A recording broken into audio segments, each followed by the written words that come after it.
마태복음 3장 8절 17절이고요. 8절 말씀. 마태복음 3장 8절 마태복음 3장, 예. 쭉 제목하고 약간 안 맞는 느낌이, 약간 내가 마태복음 3장 펴는 거 맞죠? 오케이. 예. 15절 읽어야 될 것 같습니다. 15절을 읽어야 될 것 같습니다. 같이 15절 읽겠습니다. 예수님께서 대답하여 그에게 이르시되 지금 이렇게 되도록 허락하라. 이렇게 하여 모든 의를 성취하는 것이 우리에게 합당하니라 하시니 이에 그분은 허락하더라. 그래서 예수님께서 왜 회개 진리를 받으셨는가요? 이유가 나오죠. 15절에 모든 의를 성취하는 것이 합당하니라. 의를 성취하기 위해서입니다. 예수님은 회개하기 위해서 진리를 받은 건 아니에요. 다른 사람은 차이가 있는 거죠. 예수님께서 왜 회개 진리를 받으셨는가? 자, 기도합시다.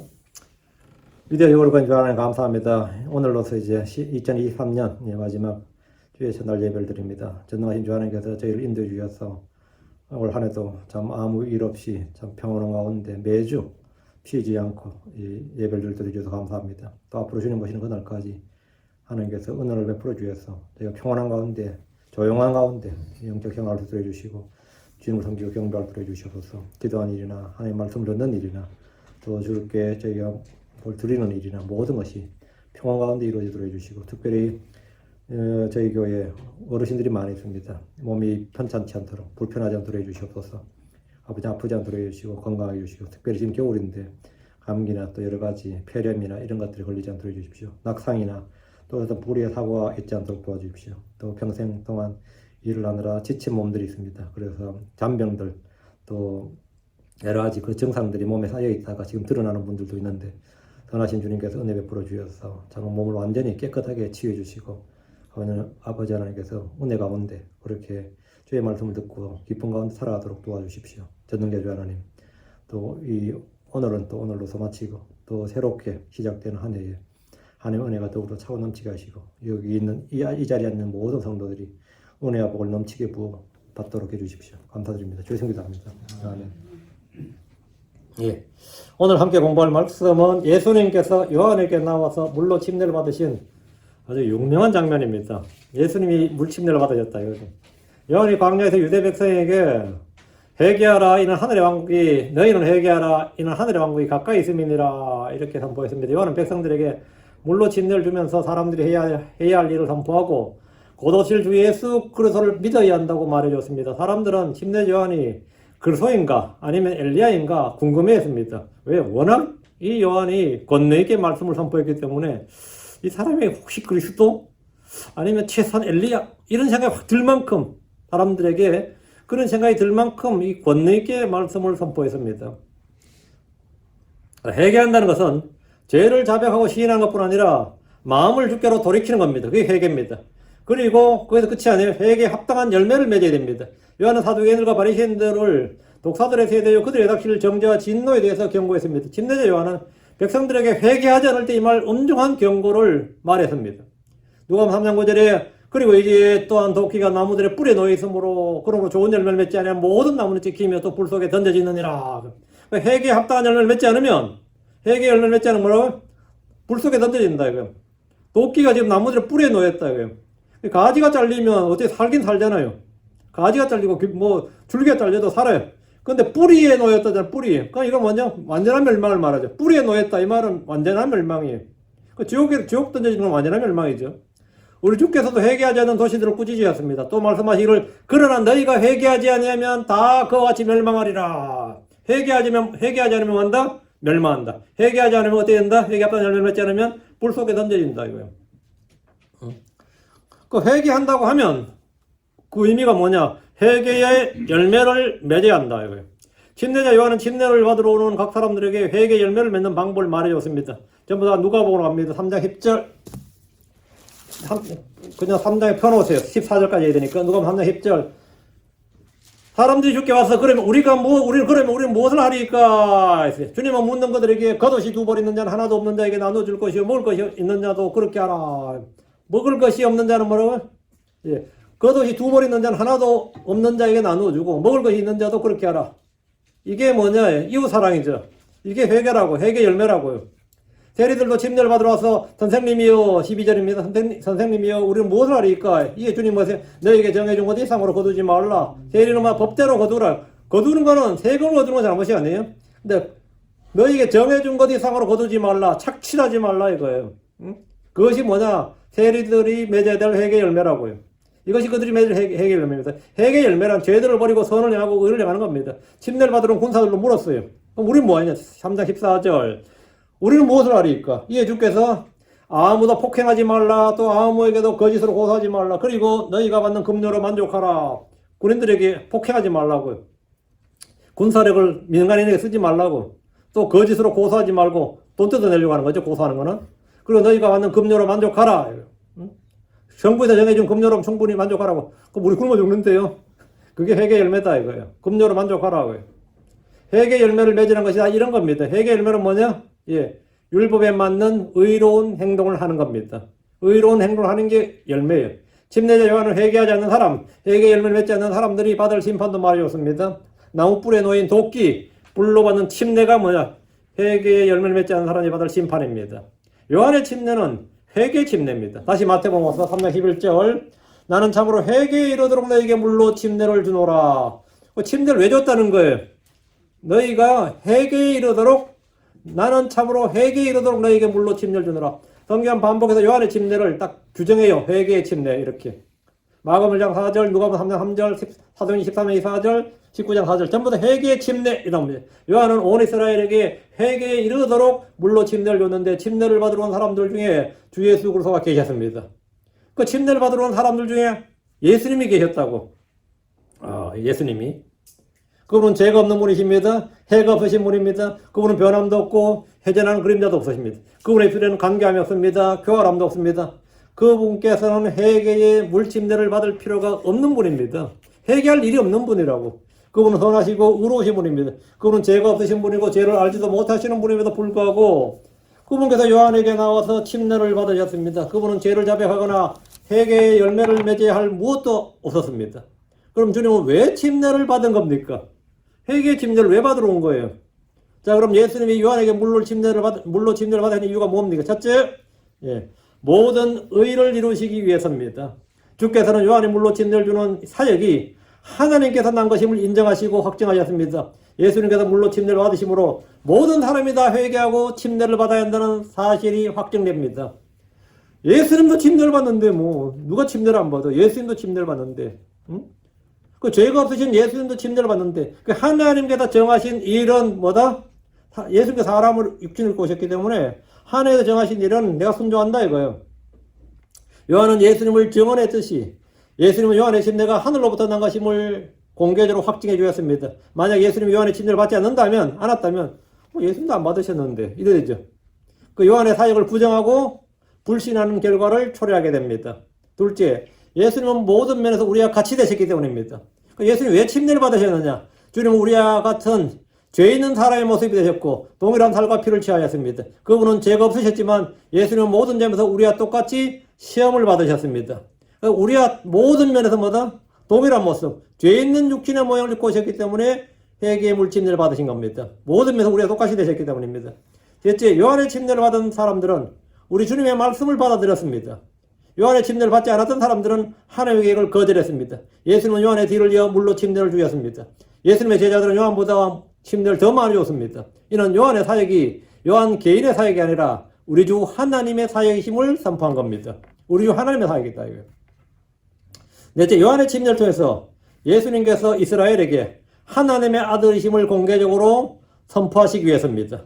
그러니까 요한은 어떻게 예수가 그리스도인 걸 아느냐 이거죠. 침례를 줄 때 요한에게 침례를 받는 사람들 중에서 그 침례 받는 사람들 중에서 하늘로부터 성령이 그 사람 위에 임하는 걸 볼 때 그 사람이 그리스도인 걸 아는 거예요. 근데 예수님이 침례 받으러 안 와버리면 요한은 예수를 알 길이 없어요. 없는 거죠. 근데 이 요한의 침례를 받는 예수님 요한에게 침례를 받으러 온 이유는 딱 하나. 요한에게 그리고 온 이스라엘에게 요한에게는 자신이 그리스도임을 알게 해주고 요한으로 하여금 온 이스라엘에게 자신이 그리스도임을 선포하게 하게 한 거예요. 그게 핵심이에요. 그러니까 이것이 가장 중요한 이유고 목적입니다.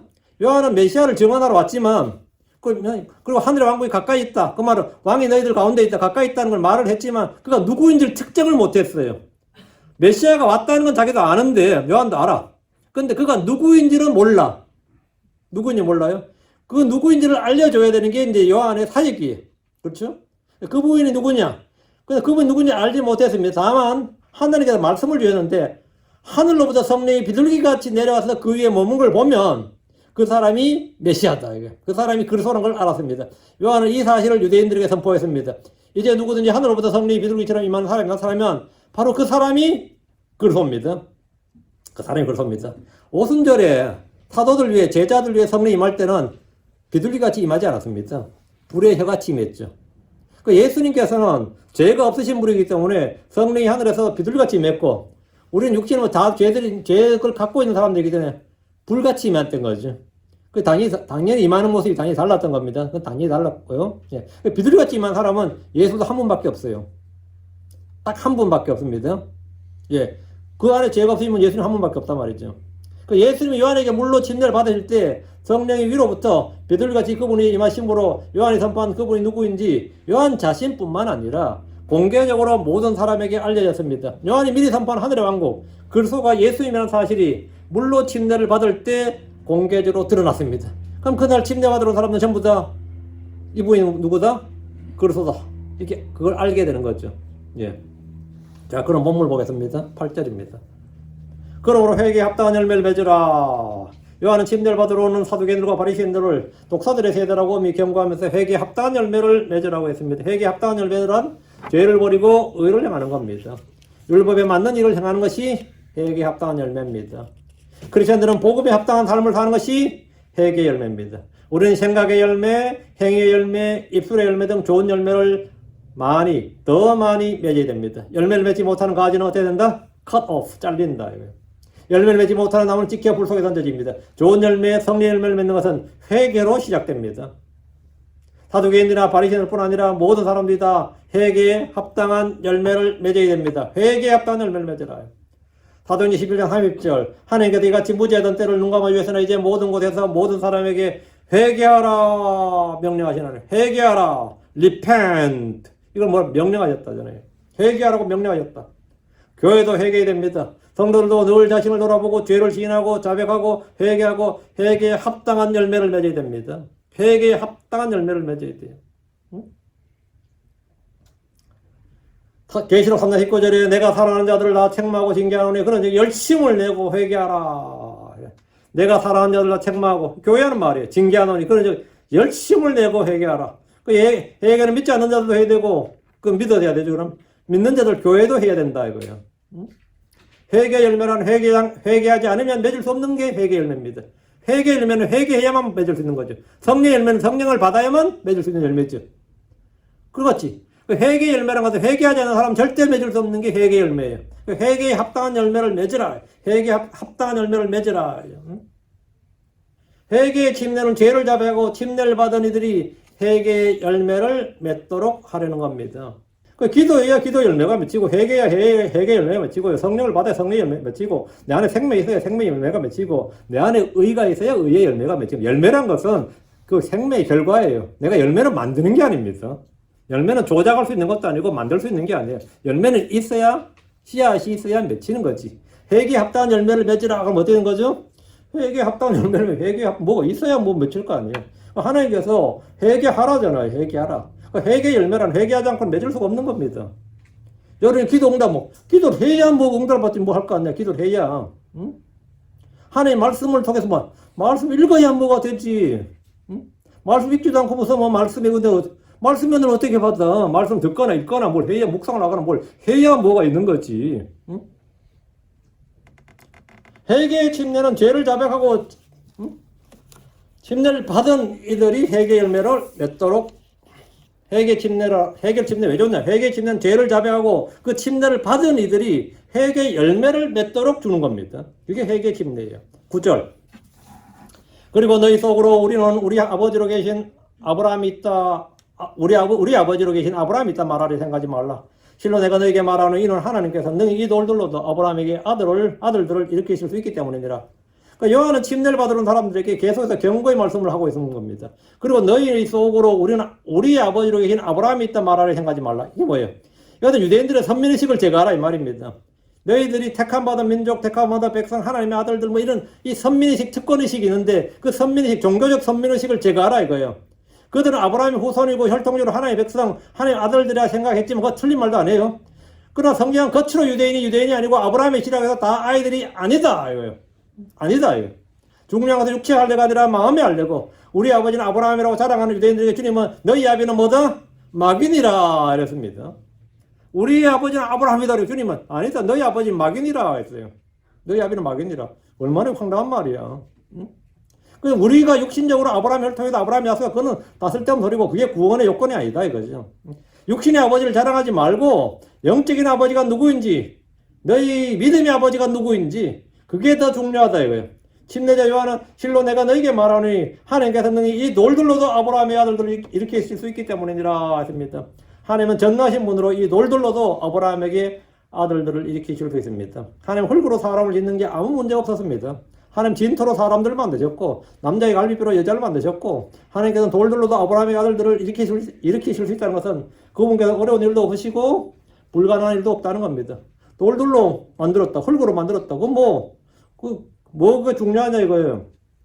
핵심은 그게 아니라 너희가 믿음의 자손이 되어야 된다는 거예요. 영적으로 아브라함의 자녀가 된다. 아브라함의 믿음, 아브라함의 영 이게 같아야 된다는 거예요. 그렇지 않으면 너는 뭐다?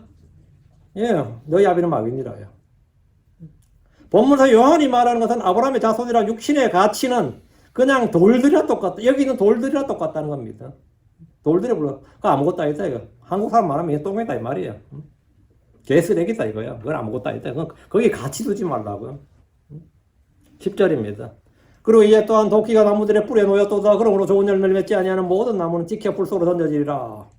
도끼는 심판의 도구입니다. 도끼는 뭐죠? 심판의 도구예요. 주께서 느부갓네살을 민족들을 부수고 멸하는 도끼로 사용하셨습니다. 마귀도 주께서 심판하시는 파멸의 도구입니다. 칼과 불과 도끼와 철장은 심판의 주께서 이 땅의 죄인들을 멸하시는 겁니다. 도끼가 나무들의 뿔에 놓였다는 것은 열매를 맺지 못하는 나무의 뿌리를 찍어내버린 겁니다.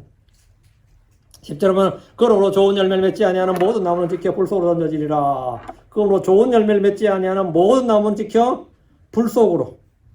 이 말씀은 주의 심판을 말합니다. 이것은 회개 열매를 맺지 아니하는 사람들에 대한 경고입니다. 심판이에요. 우리 주께서 열매 맺지 못하는 나무에 대해서 경고하셨습니다. 누가복음 13장 7절에 보라 내가 2-3년 동안 와서 이 무화과 나무에서 열매를 구하였지만 하나도 찾지 못하였으니 그것을 베어버리라. 어찌하여 그것이 땅을 못 쓰게 하겠느냐. 베어버리라 이거예요. 열매를 맺지 않은 나무에 대한 주님의 심판은 그것을 베어버리라. 요한복음 15장 2절 내 안에서 열매를 맺지 아니하는 모든 가지는 그분께서 뭐 하시고 제거하시고 주님은 열매를 맺지 않은 무화과 나무를 보시고 이제부터 영원토록 어떤 사람도 내게서 열매를 먹지 못하리라고 하셨습니다. 열매를 맺지 아니하는 모든 나무라고 할 때 나무는 사람입니다. 나무. 그러니까 열매를 맺지 못하는 사람은 다마다 제거하신다, 베어버리신다, 뭐 이런 거예요. 불 속에서 찍혀 불 속에 던져지리라 이거예요. 무슨 열매? 회개 열매입니다. 회개하고 복을 믿어야 됩니다. 주 예수를 믿는 믿음의 열매가 없으면 안 됩니다. 11절 나는 참으로 회개에 이르도록 너에게 물로 침례를 주노라. 그러나 내 뒤에 오시는 그분은 나보다 강하시매 나는 그분의 신발을 들 자격도 없노라. 그분께서 너에게 성신님으로 침례를 주시면서 불로 침례를 주시라. 이거는 요한은 지금 침례를 주면서 누굴 증언하고 있어요? 그 침례가 목적이 아니죠. 침례의 목적이 뭐예요? 예수를 증언하는 거예요. 사람들 예수 믿게 해야 된다고. 곧 예수가 이제 하늘왕국이 가까이 있다 그러잖아요. 예수가 우리 가운데 있어 지금. 내가 누군지 지금 모르겠는데 곧 예수님 나타나. 그럼 너희는 그 예수를 믿어야 된다고. 그 예수는 어떤 분이시냐? 내 뒤에 오시는 그분은 곧 오시겠죠. 내 뒤에 오시는 그분은 나보다 강하시매 나는 그분의 신발을 들 자격도 없다. 그분께서 너에게 성신으로 성령으로 침례를 주시며 또 불로 침례를 주시라. 여기 언더라인 여기 아래라. 요한은 자신이 주는 침례 목적을 나는 참으로 회개에 이르도록 너에게 물로 침례를 주노라. 침례는 죄들을 제거하는 거 아닙니다. 회개에 이르도록이지 죄들을 제거하도록 이게 아니에요. 죄들을 제거하도록 침례를 주노라. 그건 말이 안 되죠. 침례는 죄들을 제거하지 않습니다. 침례는 죄들을 사면하지 않아요. 내가 왜 침례를 주느냐? 회개에 이르도록 너에게 물로 침례를 준다. 침례는 회개에 이르도록 주는 거죠. 맞죠? 침례가 죄를 제거하는 거 아니에요? 자, 요한의 물침례의 목적은 백성들이 회개하도록 주는 겁니다. 그 침례는 중생의 요건이 아닙니다. 구원의 요건도 아니고 회개에 이르도록 주는 거예요. 그러나 내 뒤에 오시는 그분은 나보다 강하시며 내 뒤에 오시는 그분은 그리스도를 말합니다. 요한 뒤에 오시는 그분 예수는 모세를 비롯한 구약의 어떤 예언자들보다 더 크고 강하십니다. 예수님은 사람이 되신 하나님, 우리와 함께 하신 하나님입니다. 요한은 자기를 자랑하거나 증언한 것이 아니라 주 예수를 선포하고 증언합니다. 요한은 자신이 그리스도가 아니요 그 예언자가 아니라고 했습니다. 요한은 자신이 이사야에 기록된 광야에서 외치는 자의 소리라고 했습니다. 침례 요한은 자기 자신에 대해서 나는 그분의 신발을 들 자격도 없노라. 그 자기를 낮추는 거죠. 나는 그분의 신발을 들 자격도 없다. 나와 예수를 비교하면 나는 뭐 그분의 뭐 오른손 왼손이 아니고 뭐 나는 그분의 신발도 아니고 신발을 드는 사람도 못 된다 이거죠. 사람은 아무리 위대해 보여도 실상은 다 뭐다? 아무것도 아닙니다. 그 당시에 유대인들이 요한을 얼마나 높이 봤어요. 하나님의 사람이다 그러고 혹시나 엘리야냐 그 예언자냐 막 이랬단 말이지. 근데 요한은 자기 자신에 대해서 자기를 조금 더 자랑하거나 자기가 썸씽이라고 하지 않았다 이거죠. 사람은 모든 걸 더해도 허무보다 가볍습니다. 모든 사람은 최선의 상태에서도 전적으로 헛될 뿐입니다. 아브라함은 자신을 죄와 티끌과 같다고 했습니다. 욥은 자신을 혐오한다고 했습니다. 다윗은 자신을 헛된 존재라고 했습니다. 이사야는 자신을 부정한 물건 같다고 했습니다. 예레미야는 사람의 마음을 모든 것보다 더럽고 극도로 사악한 존재라고 했습니다. 사도 바울은 자신을 파선한 자요 내 안에 내 육신 안에 선한 것이 하나도 거하지 않는다고 했습니다. 나는 모든 죄인들 중에 우두머리라고 했어요. 주를 안 사람들은 누구나 자신의 헛됨을 알고 자신을 조금 더 자랑하거나 높이지 않습니다. 그건 침례자 요한도 마찬가지였고 모든 믿음의 사람들은 한결같이 자신을 뭔가 된 줄로 여기지 않았단 말이에요. 그런데 간혹 크리스천들이 아니면 목사들이 그래서 내가 주의 종님으로서 그죠? 주님의 종이 아니야. 뭐 다 주의 종님들이야 보면. 자기를 막 높여. 그건 전부 다 이 그리스도의 영을 가진 사람이 아닙니다. 그리스도의 마인드를 가진 사람이 아니에요. 자기를 높이는 사람은 절대로 그리스도의 영, 그리스도의 마인드를 가진 사람입니다.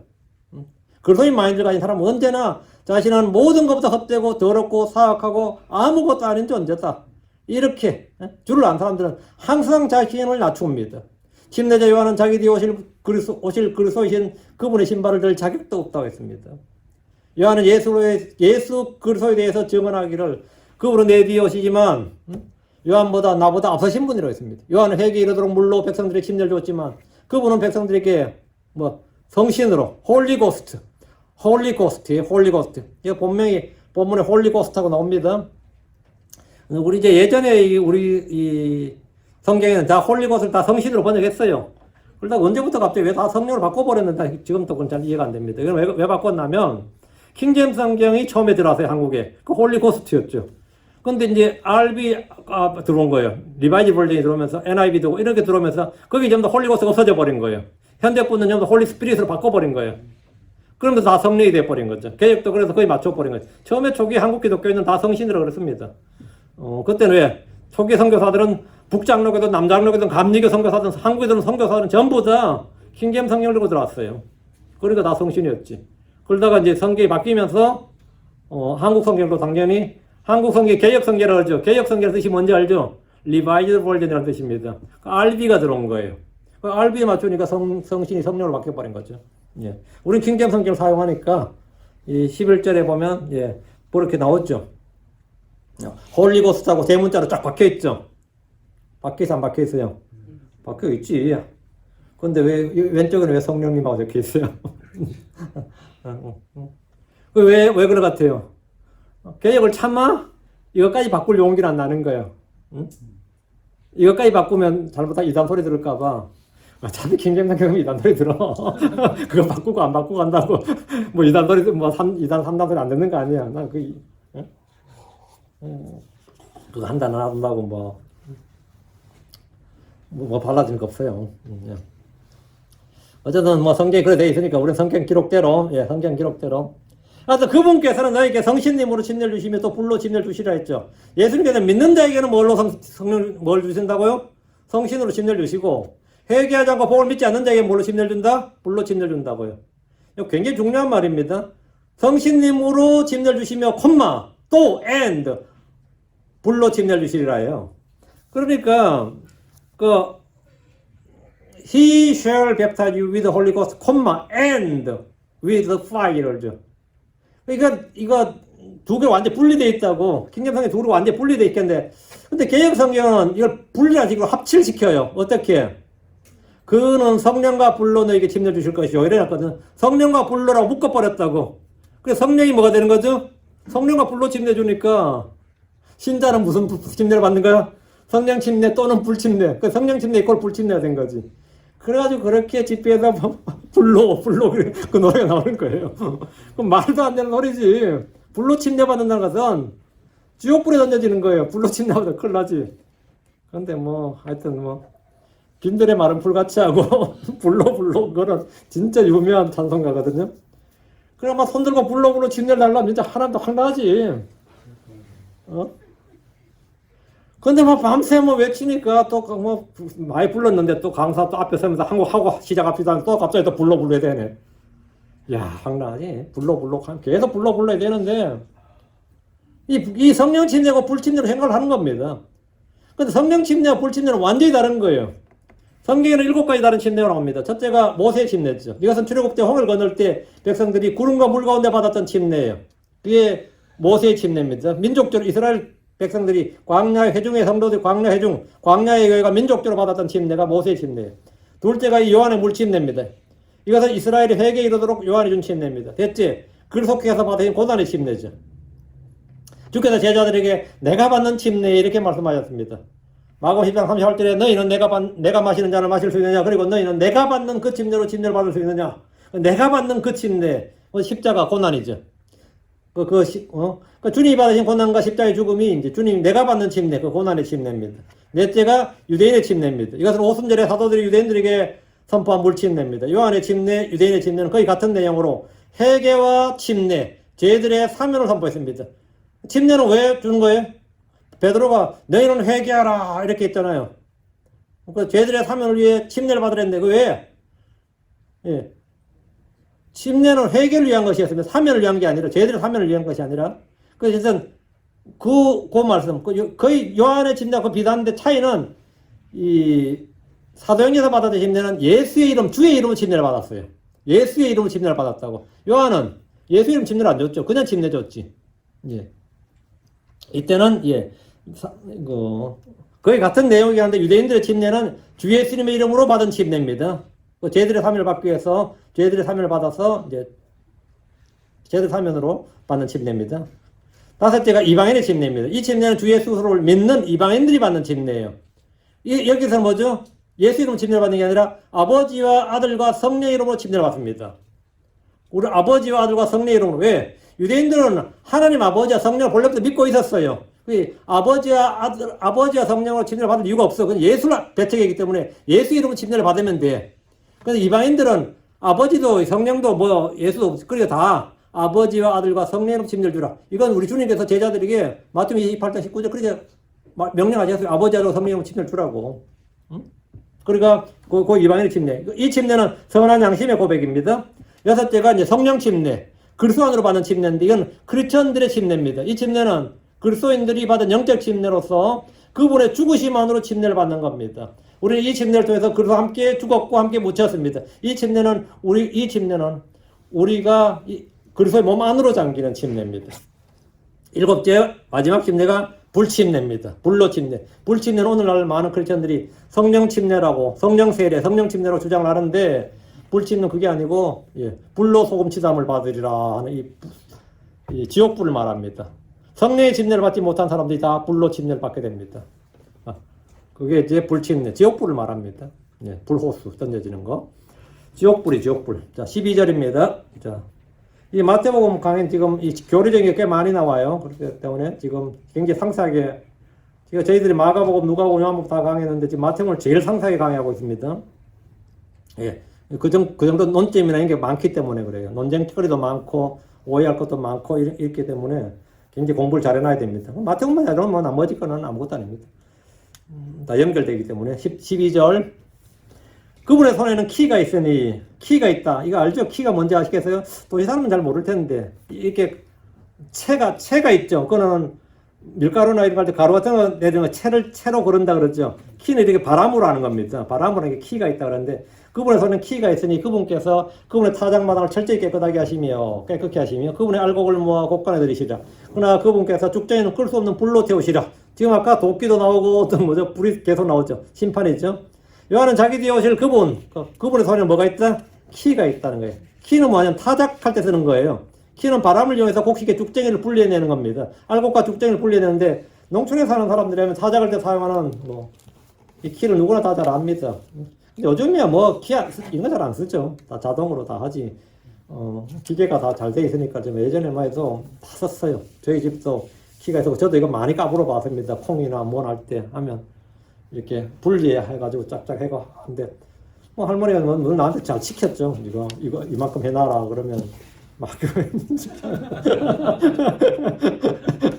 초등학교 중학교 다닐 때 많이 했죠. 많이 했는데 그러면 이 근육이 형성돼요. 키는 도끼와 마찬가지로 심판의 도구입니다. 키는 알곡과 죽정이를 구분하는 도구인데 그분께서 그분의 타작마당을 철저히 깨끗하게 하신다는 것은 알곡은 모아서 곡간으로 죽정이는 불에 태워버리신다는 겁니다. 12절에 그러나 그분께서 죽정이는 끌 수 없는 불로 태우시라 했죠. 회개하고 복을 믿는 사람들은 알곡입니다. 복을 믿지 않고 순종하지 않는 사람은 죽정입니다. 회개 합당한 열매를 맺는 사람은 알곡입니다. 회개하지 않는 사람은 죽정입니다. 곡간은 하늘의 왕국입니다. 끌 수 없는 불은 지옥입니다. 꺼지지 않는 불은 지옥불입니다. 지옥의 존재를 부정하는 여호와의 정의나 몰몬교나 안식교 같은 교회에서는 이런 구절을 상징이나 비유로 해석하지만 하늘이 실제이듯이 지옥도 실제입니다. 주께서 친히 말씀하시기를 마태복음 10장 28절에 그리고 몸은 죽일 수 있으나 혼은 능히 죽일 수 없는 자들을 두려워하지 말며 차라리 혼과 몸을 능히 지옥에서 멸하실 수 있는 분을 두려워하라. 이거 뭐라? 혼과 몸을 다 능히 지옥에서 멸하실, 혼과 몸을 다 능히 지옥에서 멸하실 수 있는 분을. 지옥 나오죠. 거기서는 그들의 본래도 죽지 않고 불도 꺼지지 아니하느니라 3번이나 반복하였습니다. 마가복음 9장 44, 46, 48절에 불의 심판은 주께서 반복해서 말씀하신 것으로 본래 지옥은 천사들을 위해 타락한 천사들, 마귀들 위해 준비된 것이지 사람들이 가야 할 것이 아닙니다. 그러나 그들의 아비가 마귀가 되고 마귀의 영을 따라서 산 사람들은 다 어떻게 되는 거예요? 지옥으로 가게 됩니다. 13절입니다. 그때 예수님께서 갈릴리로부터 요르단으로 요한에 오셔서 그에게 침례를 받으려 하시더라. 갈릴리가 저 북쪽에 들죠. 요르단강이 남북으로 쫙 길게 이어지는데 어쨌든 요한은 유다 광야에 있었거든요. 갈릴리에서 어쨌든 요한까지 오려면 갈릴리에서 유다까지 오는 거예요. 요르단강으로 오지만 상당히 먼 거리입니다. 침례 받으러 오려면 날 잡아야 돼요. 이건 샌프란시스코에서 LA까지 온다 이런 말이 같은 겁니다. 갈릴리는 완전히 북쪽이고 나사렛은 지금 요한이 지금 유다 광야에서 외쳤잖아요. 유다 광야에서 요르단강으로 갔으니까 당연히 남쪽이죠. 굉장히 남쪽이라고. 근데 갈릴리로부터 요르단으로 이랬단 말이에요. 그럼 북쪽에서 남쪽으로 이제 요단강은 이제 동쪽에 있죠. 북쪽 남쪽 쫙 이어져 있는 강이니까 요르단으로 요한에게 오셔서 그에게 침례를 받으려 하시더라 했단 말이에요. 그 침례자 요한이 회개의 침례를 주는 현장에 주 예수께서 오셨습니다. 주께서 갈릴리로부터 요르단으로 요한에게 오신 겁니다. 갈릴리 나사렛에서 침례를 주는 현장까지 몸소 걸어서 오신 겁니다. 하나님께서 사람이 되셔서 요한에게 오셨습니다.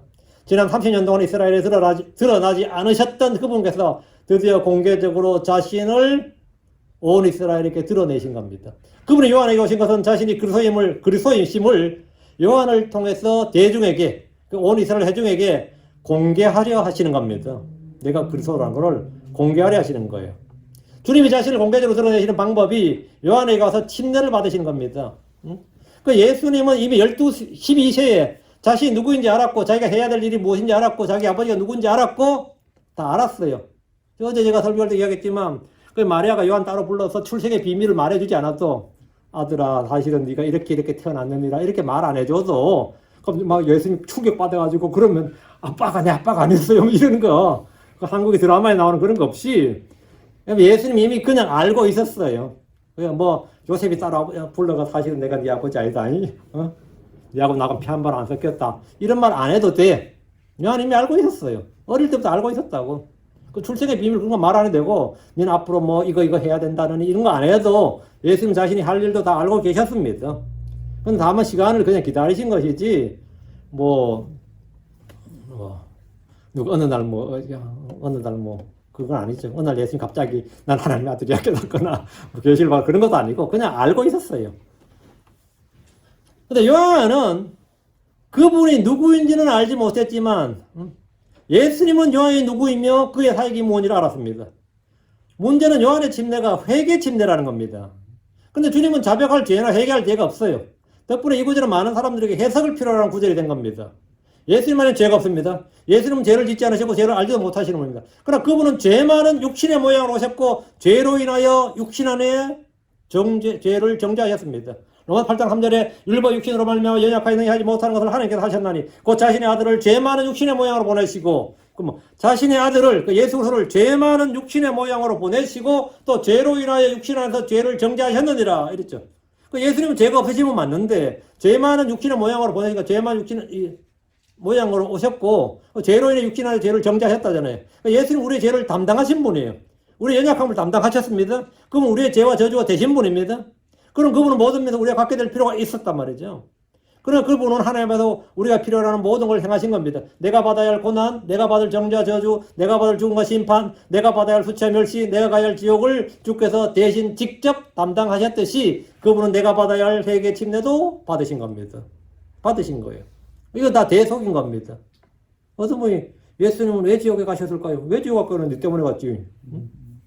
네가 지옥 가야 되는데 그래도 갔지.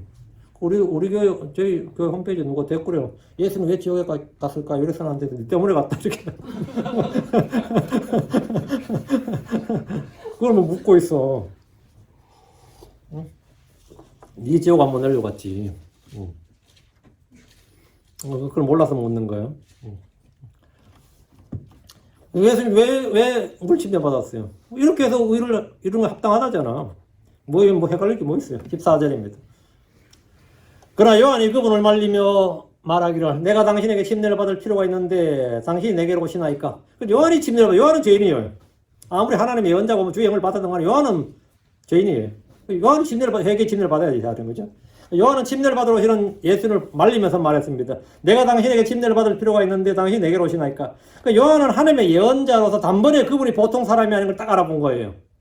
뭐 예수님 따로 뭐 말할 것도 없는데 그렇다고 뒤에 뭐 후광이 비치면서 뭐 오진 않았을 거 아니에요. 한 천사들 대동하면서 왔거나 그것도 아닐 텐데 떼거리로 몰려와가지고 뭐 위압감을 주면서 침례 줘라 이러진 않았을 거 아니에요. 예수님이 나 오늘 침례 받아 한단께 뭐 이런 건 안 했을 거 아니야.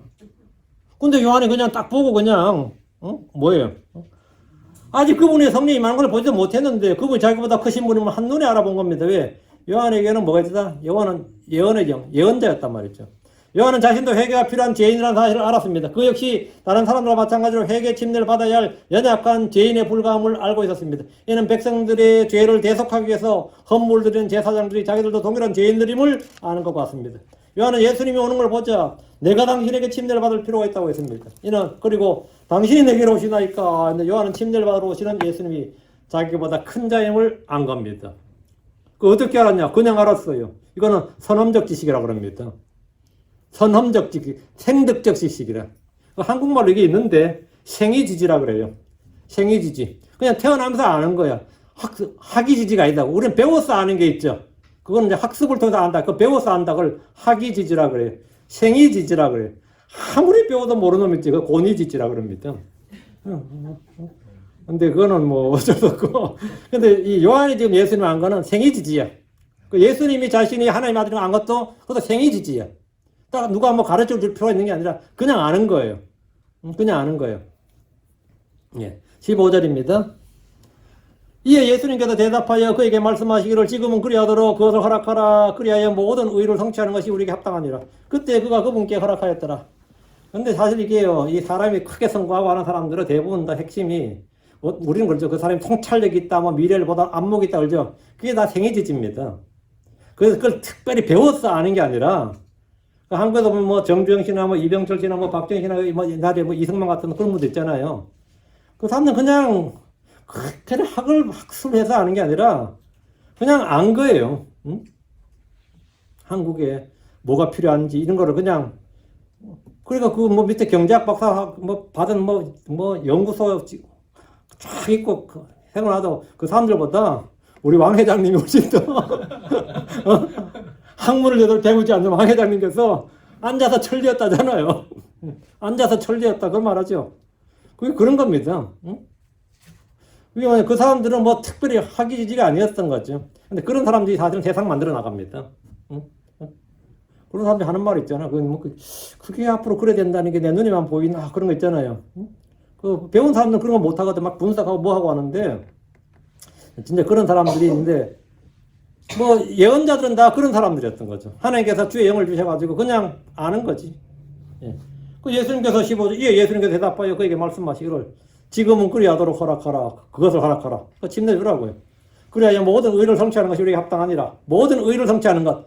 하나님 의신 나를 네가 알아보고 오늘 확정하고 성령이 이제 옵니까, 그죠? 그리고 백성들에게 뭐라? 네가 주의 길을 예비한 사람으로서 나를 증언하란 말이죠. 그때 그가 그분께 허락하였더라. 요한이 말이죠. 그분께 예수님께 허락하였더라. 요한의 말에 예수님께서 지금은 그리하도록 허락하라고 하셨습니다. 예수님께서 고난을 받으시고 죽으신 것이 그분의 죄로 인한 것이 아니듯이 그분이 물로 침례를 받는 것은 그분이 죄가 있기 때문이 아닙니다. 예수님께서 자백하고 회개할 죄가 있어서 이곳에 침례를 받으러 온 것이 아닙니다. 성령을 통해 수태하 이 땅에 태어나 육신을 입고 사시는 세월 동안 그분은 죄인들과 함께 올렸습니다. 요셉과 그의 모친 마리아는 죄인들이었습니다. 그분의 동생들이 형제나 자매들 역시 죄인들이었습니다. 나사렛에서 목수로 일하시는 동안 만나는 모든 사람들은 다 죄인들이었습니다. 죄인들 속에서 예수님은 같이 생활하셨어요. 이것은 마치 개똥밭에 뒹구는 것 같은 겁니다. 나는 물론 죄가 없는데 맨날 죄인들하고 같이 듣고 보고 하는 게 뭐죠? 예수님은 혼이 괴롭지 사실은. 응? 혼이 괴롭지. 이거는 롯이 소돔에 사는 것보다 더한 거지. 응? 그 강도 면에서. 예수님은 그렇게 사셨어요.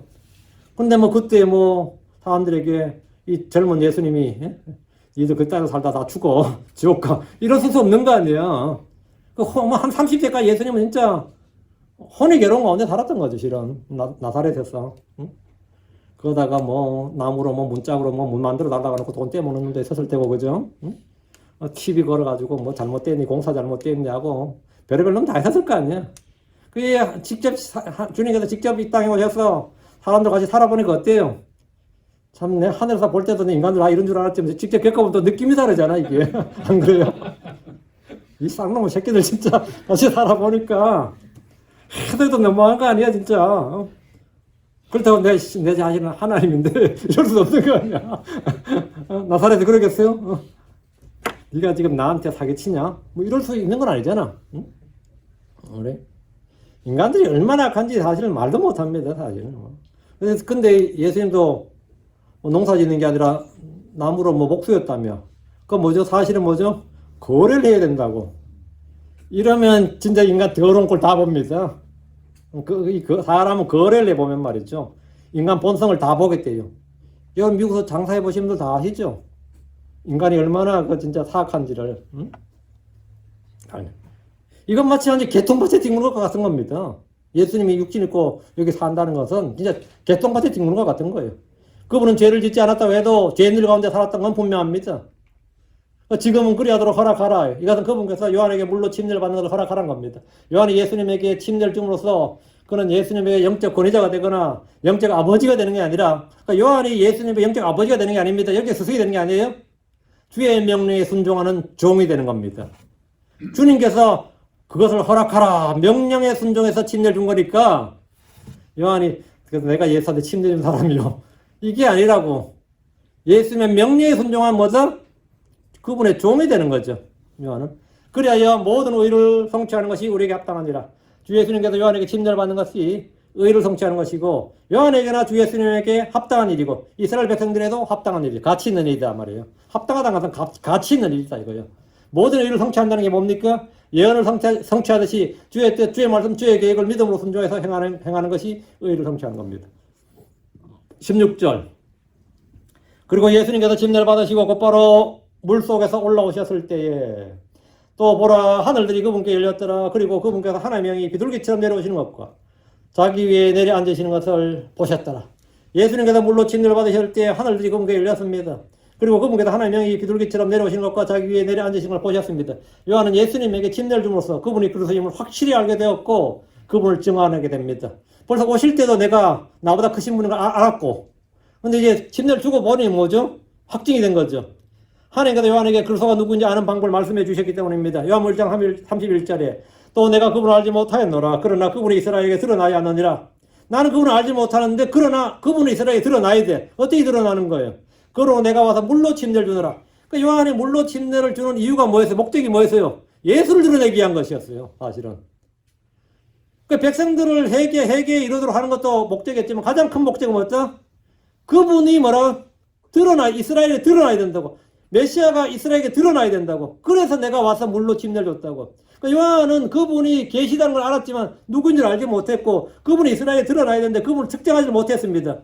그래서 메시아가 왔다, 가깝다 뭐 이런 건 말하는데 있다 뭐 이런 건 말하는데 누군지는 못하니까 증언을 못하잖아요. 그래서 물로 침례를 줬는데 그분을 드러내기 위해서입니다. 그러니까 요한은 생각할 때 하나님께 육신으로 오신 분 이 정도고 이런 생각한 게 아니라 당시 유대인들처럼 다윗의 아들들 중에 한 명이 그 훌륭한 어떤 사람이 이제 나타날 것이라고 생각한 거죠, 실은. 그 구약의 유대인의 메시아가 아니 그런 거였어요. 근데 이제 실제 나타나 보니까 그 다윗의 씨들 중에서 자식들 중에서 한 명 훌륭한 사람이 나타난 게 아니라 하나님 직접 뭐라고 온 거예요? 다윗의 후손 온 거예요. 이건 그 유대인 정통 랍비들도 미쳐버린 거지.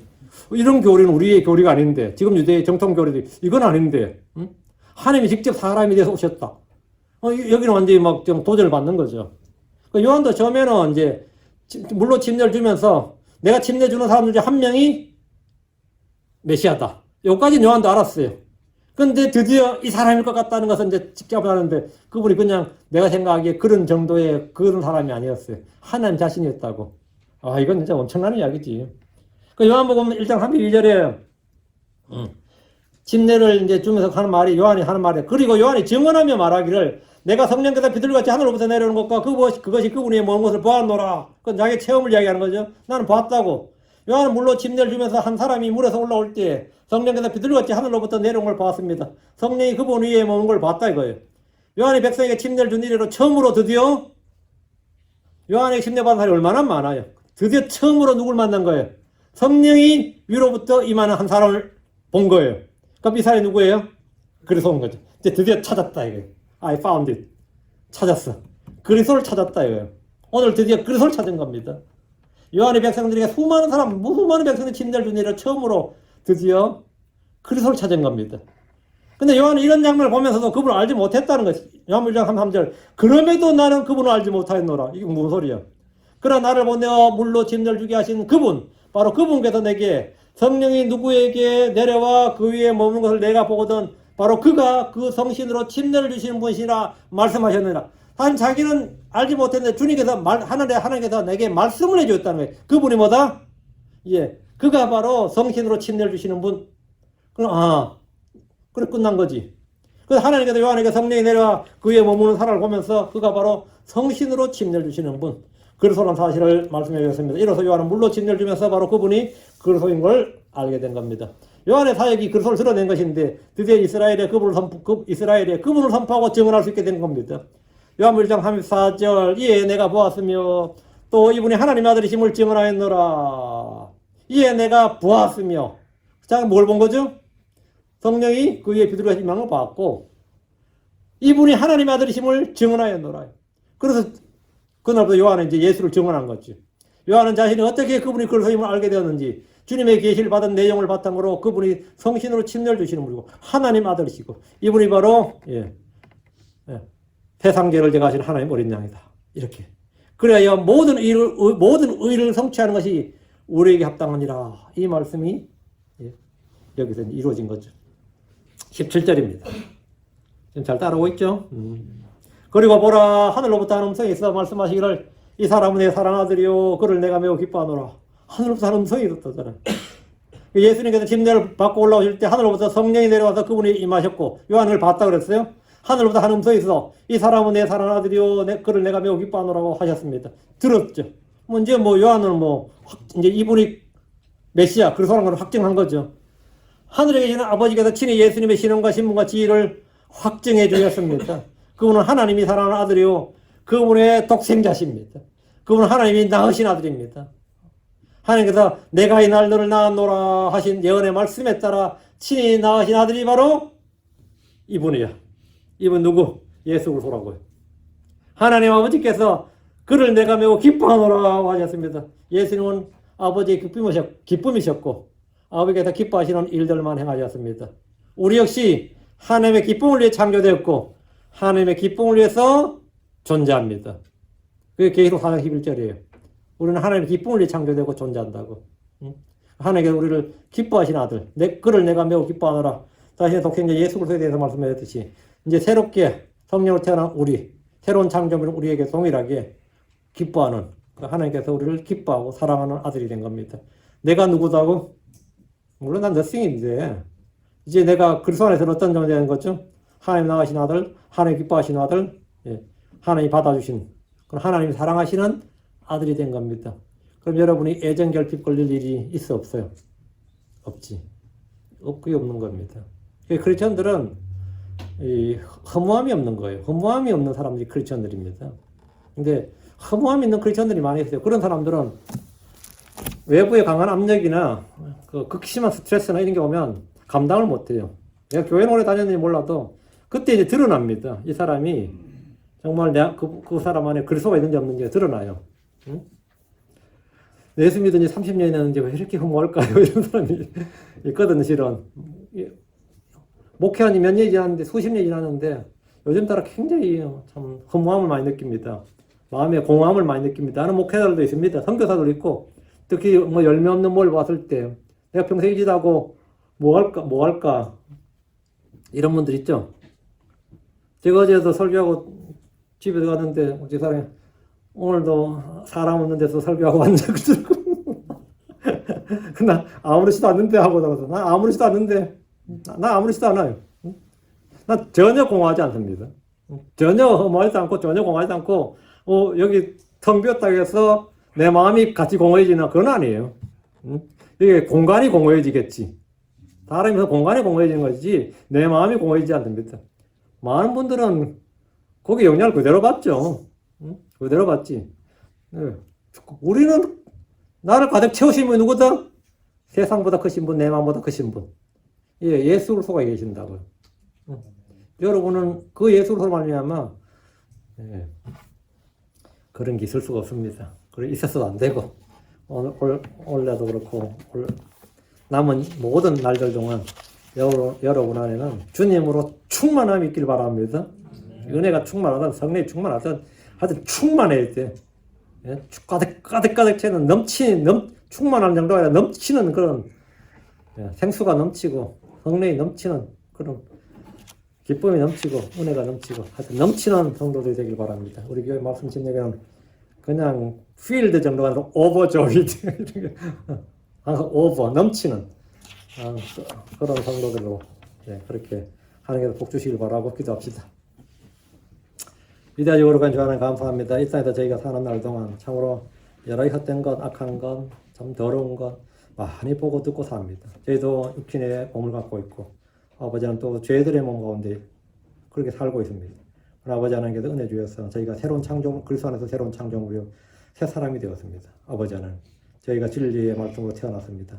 주의 영으로 다시 태어나사오니 전능자 주 하나님, 저희 마음을 주의 영으로 가득 채워주시옵소서. 주의 은혜가 넘치게 하시고 주의 긍휼과 주의 기쁨과 주의 힘과 주의 권능, 주의 지혜, 주의 평강, 하여튼 위로부터 오는 모든 좋은 것들 넘치게 해주실 간구하오며 아버지 하나님 정말 우리 배에서 생수의 샘이 넘쳐 흘러나게 해 주시옵소서. 아버지 하나님, 이곳에 있는 모든 사람들 생각으로나 상상으로나 마음으로나 무엇으로도 아버지 하나님 어떤 것으로도 허무함을 느끼지 않도록 공허함을 느끼지 않도록 해주시고 세상의 헛됨을 보면서도 내 안에는 주의 기쁨이 차고 넘치게 해주시옵소서. 전능자 주 하나님, 저희가 늙어갈 때나 병 들어갈 때나 힘들고 약해질 때에도 주님을 위해서 기쁨 있게 하시고 평안 있게 해주십시오. 늘 참 힘이 있도록 나의 힘이 되신 주님께서 나의 힘이 되셔서 내 속에는 그런 권능 있게 해주시옵소서. 늘 차고 넘치는 그런 성도들, 그런 감정들이 있도록 인도해 주시기 원합니다. 감사드립니다. 주의 성기도합니다. 아멘.